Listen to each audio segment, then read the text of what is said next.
I had worked at Round Table Pizza for as long as I could remember, maybe even longer than I'd like to admit. It was a job that had paid the bills and kept me from the chaos of the real world. But there was something unsettling about that place, something I couldn't put my finger on, something that made me question my own sanity. The restaurant sat at the corner of a quiet suburban street, nestled among the evergreen trees. It was a quaint, red brick building with a shingled roof and a huge sign out front that bore the medieval round table emblem. The customers loved it. The pizza was good, and it was always packed on the weekends. But as a long-time employee, I'd seen things that made my skin crawl. It started with the whispers. I'd hear them when I was alone, usually in the late hours after closing. At first, I brushed it off as my imagination playing tricks on me. But as the weeks turned into months and then years, I couldn't deny that something strange was happening. One night, as I was wiping down the tables, I heard a low, hushed conversation coming from the far corner. I strained my ears, but the words were just out of reach, like a dream slipping away at the edges of your memory. I crept closer, my heart pounding, expecting to find customers who had lingered after closing. But the booth was empty. The whispering continued, always in the corners of the restaurant, always just out of reach. It was as if the very walls held secrets they were eager to share, but only with each other. I told my coworkers about it, but they laughed it off, attributing it to the old building's creaks and groans. "You're just getting paranoid from working here too long," they said. Maybe they were right, or maybe they just didn't want to admit the truth. Then there were the footsteps, soft, deliberate footsteps that echoed through the empty restaurant when I was alone. I'd be in the kitchen, rolling out dough or preparing toppings, and I'd hear them. At first, I thought it was just my overactive imagination, but I knew better. These were real footsteps, and they were coming closer. One evening, as I was taking inventory in the walk-in refrigerator, I heard the footsteps again. They were so close this time that I could feel the floor vibrate beneath my feet.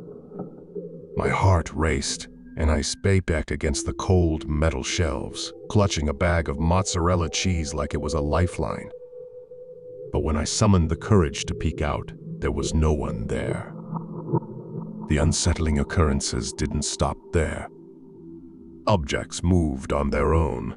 The pepper shaker would slide across the counter, the mop would topple over, and the lights would flicker and dim. I began to doubt my own sanity.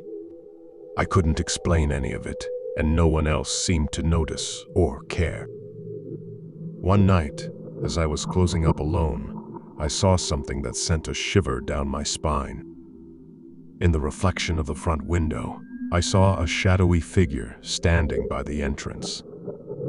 I turned, expecting to find a customer who had somehow slipped in unnoticed, but the restaurant was empty. The figure in the reflection was gone. I started researching the history of the building, hoping to find some explanation for the strange occurrences. The restaurant had been around for decades, and it turned out that it had a dark past. In the 1950s, it had been a speakeasy, a haven for bootleggers and gangsters during Prohibition. Rumor had it that the basement had been used for illegal activities and that it was haunted by the restless spirits of those who had met a violent end. One day, while digging through old newspapers in the local library, I came across a headline that sent chills down my spine. "Round Table, Speakeasy, Raided Gangster Kingpin Found Dead."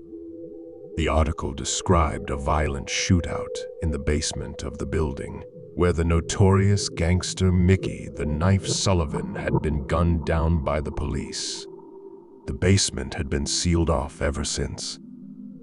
The more I learned about the building's history, the more convinced I became that the restless spirits of the past were responsible for the strange occurrences. But what did they want? Why were they haunting this place? One evening, as I was closing up, I decided to confront whatever was in that building. I had brought a flashlight and a digital recorder, hoping to capture some evidence of the paranormal. The restaurant was dark, and the air felt heavy with anticipation as I descended into the basement.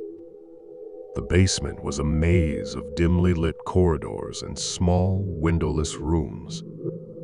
I could feel the weight of the past pressing down on me, and the air was thick with the smell of dampness and decay. I followed the whispers, which seemed to lead me deeper into the labyrinth. As I turned a corner, I saw a flicker of movement out of the corner of my eye. I shone my flashlight in that direction and gasped. There, in the dim light, I saw a group of shadowy figures standing in a circle.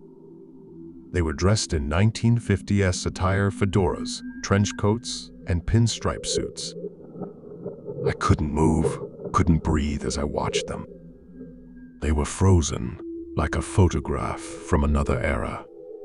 And then, one by one, they turned to look at me. Their eyes were hollow, their faces twisted in anguish.